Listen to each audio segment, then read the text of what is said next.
May pila sa karon ka mga lugar sa Northern Luzon nga gitpaidalom sa tropical cyclone wind signal number 1 kag number 2 bangod sang Bagyo Maymay nga yara sa sulod sang Philippine Area of Responsibility.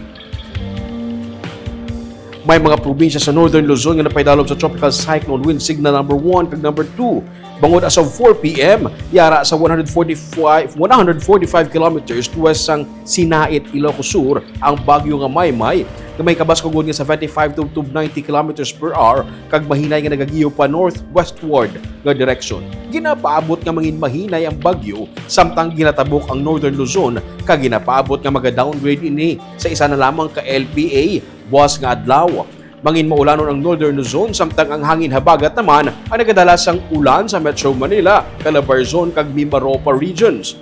Localized thunderstorms naman ang magadalas ang ulan sa Negros Island region sarang maka-eksperyensya sang isa tubtub duha ka oras nga pag-ulan.